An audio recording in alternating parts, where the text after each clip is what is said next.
Pop quiz, gentlemen. You just found out that you got 48 hours before the mother of all hurricanes hits right where you're at. What do you do? What do you do? Now, normally your 72-hour bag might take you a couple weeks to get it right, to get all the tweaks out, but time is not on your side. And maybe you need a one-stop shop place to get all your gear ready to go for this type of situation. And that's why we're here. Anyway, gentlemen, the challenge is simple. You get to the store, get all the things that you need so that you're prepared for at least 72 hours. And as we've learned and as we've gained experience, shit waits for no one.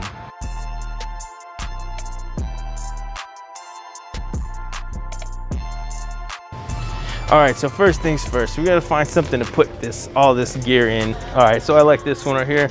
This one's not too bad, and it comes with a water bottle, $24. It doesn't look too conspicuous like you would think someone's carrying a bunch of tactical gear in here. So I like this one. I think I'm gonna roll with this one. It's a 30 liter bag, so I think this should work. Real quick, the one that jumps off right here is this Ozark Trail. It's a full tang. It's got a fire steel. That's not bad. So you got kind of get 2 in 1. It's $8. All right, cordage. You gotta have cordage. Okay, so I like the bright orange one. I think this one is good for high visibility, wanting me to be seen. In my scenario of the hurricane, I'm gonna want to be seen by rescue personnel. So something like this would come in handy. Having some ready food, I think is gonna be real important. So I got the beef stew right here. I think I'll go with this one. Give it a shot. Who knows? Maybe it's actually pretty good. If you try this before, let me know. I've got to pick. So I guess I think I'm gonna go with the $10 one. I think that one's probably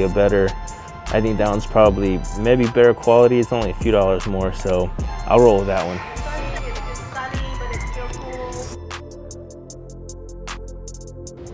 All right, so here we got some gloves. I think one of the most overlooked things that you can get. You want to keep your hands safe, right? Because you're gonna be using your hands a lot in these type of situations. So this high impact right here, I think is pretty solid. I think I'll go with these. So check this out. I found this massive flashlight. It's 1300 lumens, multi-purpose spotlight. It has a beam here. It can stand on its own. It's rechargeable with a power bank. It also acts as a power bank, which is kind of cool. So, you know, I think something big like this will help get attention. I think this is going to be one that can serve for multiple purposes, including security and self-defense. You know, having that really bright light, I think, is just a good thing. And so I'm going to go with this. I think this will be good. Next to it are the ponchos, which I think in this type of situation where we're trying to outdo a hurricane might be what we need. So looking at all of these rain jackets, I actually kind of like these lower budget ones because they're bright colors compared to the nicer ones. You know, you want to be seen in this type of situation. I want to be seen, so I'm gonna go with the bright red poncho. No kit is complete without Gorilla Tape. Duct tape, you gotta have it. Necessary, absolutely, in the bag. But having some toiletries makes a huge difference when you're in these type of high stress situations. Having these little comfort items, I think, just makes it a little bit more tolerable and manageable. All right, so to add to the food, I'm gonna add these protein bars. These are gonna be real good in calories. They'll last a while, and you know, they'll just be for morale purposes, essentially. All right, so the next thing I'm gonna go ahead and get is I'm gonna get a actual physical water so I can keep with me. I got the water bottle in there, and I got methods to making clean water, but I also want to have something on me. The alkaline water, I just like the alkaline water. I think this is pretty good. Keeps you hydrated, so good stuff. All right, I think that's gonna about do it. We're gonna go ahead and head on over to the checkout line, get this stuff ringed out, and then we'll go back to the studio. We'll go and see how this turned out. All right, so I'm back. We got that done and over with. Back here in the studio. And so I went ahead and got what you guys saw. And additionally, I got a couple extra things on top of that. Plus a few other items that I got from just the house that are gonna go into the overall pack, all right? So first, let's start off with the backpack. So this thing is a 30-liter bag. It comes with its own water bottle here, which is okay, I guess. You know, you're still gonna have to filter the water to put in the water bottle. But the bag looks like it's fairly okay. It's got some good straps on the back. It's got this, it has this, and there we go. I mean, it's got a good size to it. It's not too small. But you know what? It's not super tactical, right? Like it's fairly, it doesn't look like you got a whole bunch of gear on you, which is nice. I think the gray man concept is a really smart way to go. Be noticed when you want to be noticed and blend in when you can. So I'm pretty happy with this bag. I would imagine it'd probably last that event and then probably break apart. I don't see this as like a North Face or anything like that, but for this purpose, I don't think this is a bad bag at all. Okay, so next let's talk utility. So I went ahead and got the mechanics gloves. I swapped these out for these desert camo ones. I think I like these ones a little bit better. They just look nicer. Basically the same thing, just different color. The bandana, which has, I mean, lots of uses. For a bandana, just you gotta have it in your kit. It's almost mandatory. I had this solar battery bank that I'm gonna be packing in here. What I like about this battery bank is that it has the compass on it and it also has a light on it, which is really nice. It'll act as a good backup for my main light that I got here, which would be pretty sweet. And then I have these two multi-tools and this full tang knife. So let's go ahead and open these two up and see what we got here. So this full tang knife, well, it's not the sharpest thing in the world, that's for sure. And these serrades, oh, these serrades are bad. These serrades are just, whoo, they're rough. This is gonna be made for maybe for batoning wood. This is almost just like a glorified shovel or pick. I really wouldn't put my life on it, but it is a full tang. You can get into pry stuff, I guess, with it. Don't expect to do any major cutting. These serrades on here are pretty bad. I mean, this thing I think was under 10 bucks, so you can't really ask for a whole lot. It does have a sharp point, which is nice, and it does have this extra paracord, which I don't ever see me taking apart, but it is on there for extra grip. Yeah, you did get a good grip on this thing. Let's see how it strikes with the ferro rod, because it does come with the ferro rod. Let's see.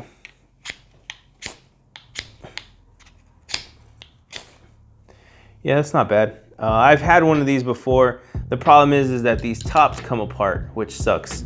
It's just glued on there, like hot glued, and too many strikes and this thing just pops off. So you got to be careful to make sure that if it does pop off, you don't lose the ferro rod.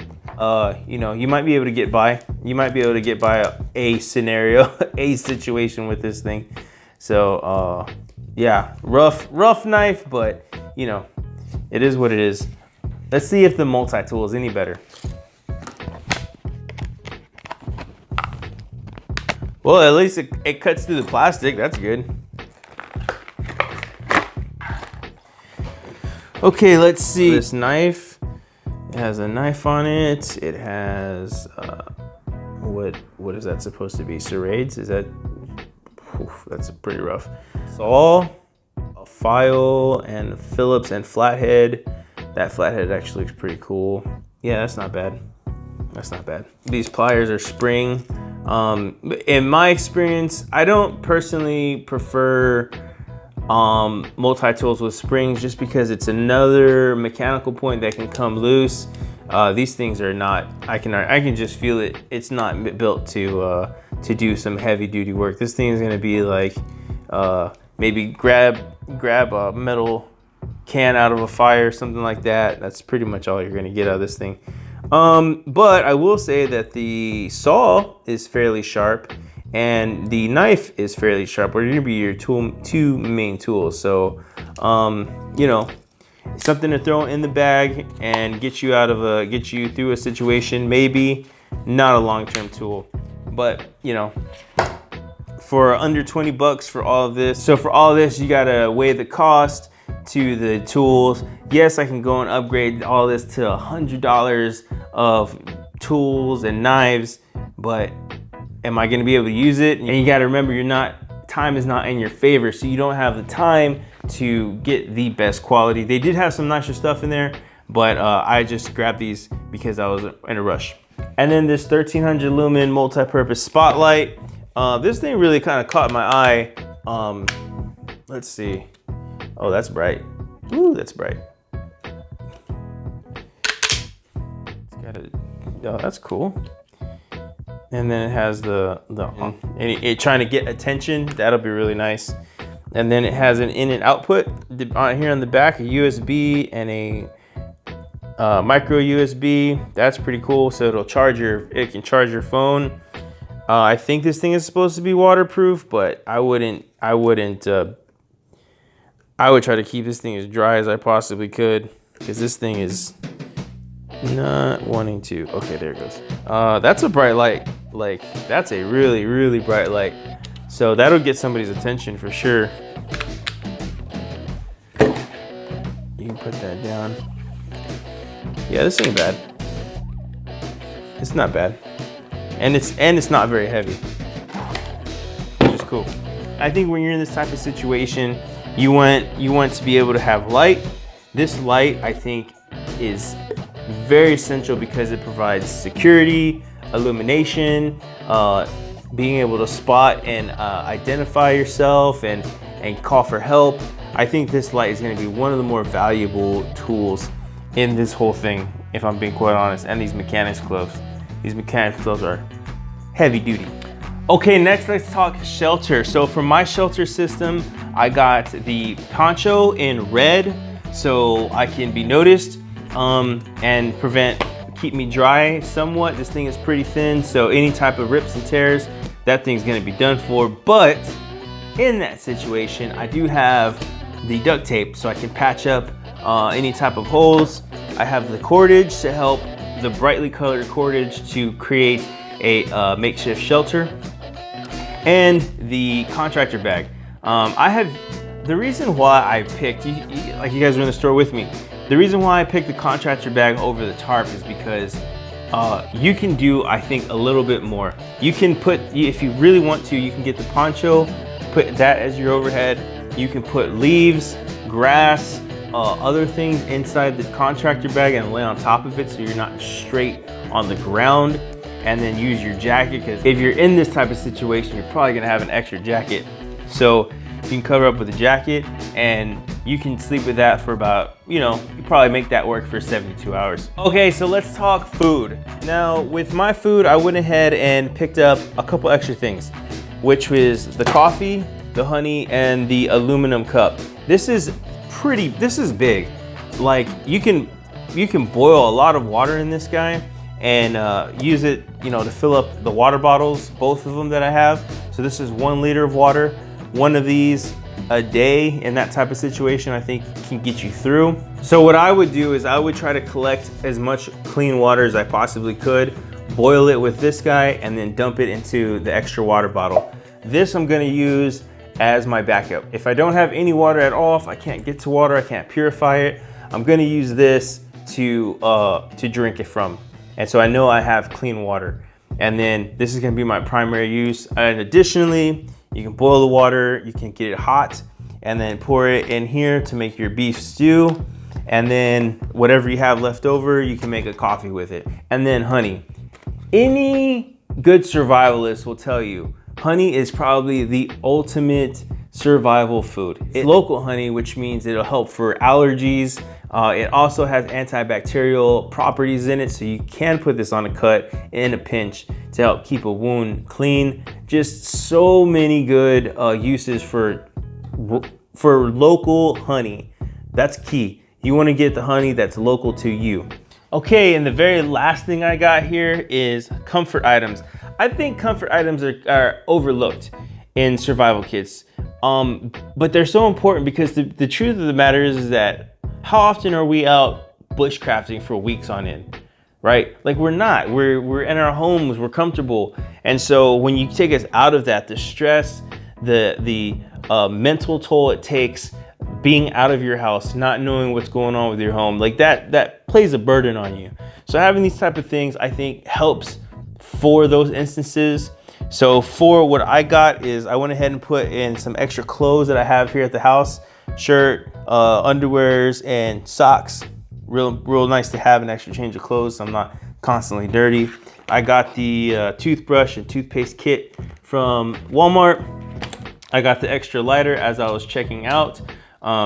So this plus the fire starter. Now I got 2 methods of fire starting, which is really nice. Body powder, South Texas, I chafe bad when it gets hot. So I got body powder to help keep dry. Some extra deodorant just to not be so stinky all the time, and some hand sanitizer. Very important. Pandemic, keeping your hands clean. Sanitizer can be really nice for that. And some Huggies Natural Care. Look, 2020 taught us that toilet paper goes fast, so you want to make sure you keep that butt nice and clean. Very important at all times.